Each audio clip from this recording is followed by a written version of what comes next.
Hello. बरेचदा आपल्याला थकवा आल्यानंतर किंवा चहाची तलप आल्यानंतर चहा पितो. तसाच मी पण कधी कधी पिते, पण मी साखरेचा न पिता मी गुळाचा पिते. तर मी गुळाचा चहा कसा करते हे इथे मी दाखवलेलं आहे. 1 कप पाणी मी घेतलेलं आहे इथे, आणि त्याच्यात मी आता थोडंसं आलं किसून घालणार आहे. आणि माझा चहा कधीच गुळाचा फाटत नाही, कधीही चहा माझा गुळाचा खराब होत नाही. मी खूप बऱ्याच वेळेला करते. मी साखरेचा पितच नाही. मी जेव्हा मला प्यायची इच्छा असेल तेव्हा मी गुळाचा पिते.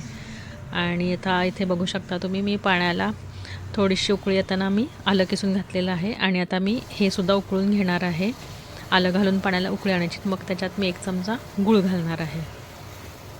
गूळ मी चिरून घेतलेला आहे आणि मोजूनच घेतलेला आहे. जास्त गूळ नाही वापरायचा, कारण आपण वेट लॉस जर्नीमध्ये आहोत.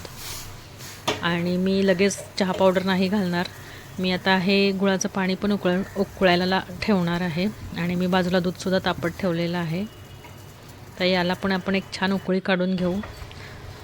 असं केल्याने म्हणजे चहा पावडर घालायच्या आधी हे गुळाचं आणि आल्याचं पाणी उकळून घेतलं तर आल्याचा वास छान लागतो चहाला. आता मी 1-1.5 चमचा चहा पावडर टाकते. आता हे सुद्धा मी चांगली उकळी आणून काढून घेणार आहे याला. अशा पद्धतीनं तुम्हीसुद्धा चहा करून बघा, हा कधीही फाटत नाही.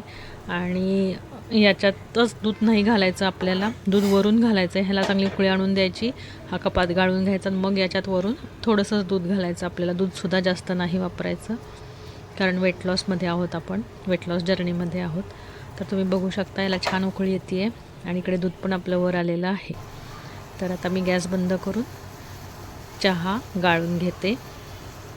त्याच्यात वरून मी दूध घालणार आहे. तुम्ही कसा करता गुळाचा चहा तुम्ही कमेंट करून सांगा. मी गुळाची पावडर नाही वापरत शक्यतो, मी असाच गुळ वापरते, त्यामुळे आपला चहा कधीच फाटत नाही. तुम्हाला कशी वाटली चहाची रेसिपी हे तुम्ही मला सांगा आणि कमेंट करा. अजून माझ्या चॅनलला लाईक केलं नसेल, सबस्क्राईब केलं नसेल तर करा. हा आपला चहा रेडी आहे. याच्यात वरून मी आता दूध घालणार आहे. एवढंच घालायचं, मी जास्ती नाही घालत. चहा हा खूप छान मस्त लागतो आणि याला आल्याचा स्वाद पण छान येतो. कधी कधी आल्याच्या ऐवजी तुम्ही सुंठ पावडरसुद्धा घालू शकता. आल्याने उष्णता होत असेल तर सुंठ पावडर वापरली तरी छान लागतो. सुंठीचा वाससुद्धा छान लागतो. पण मी कधी कधी आलं, कधी कधी सुंठ. चहा मी फारशी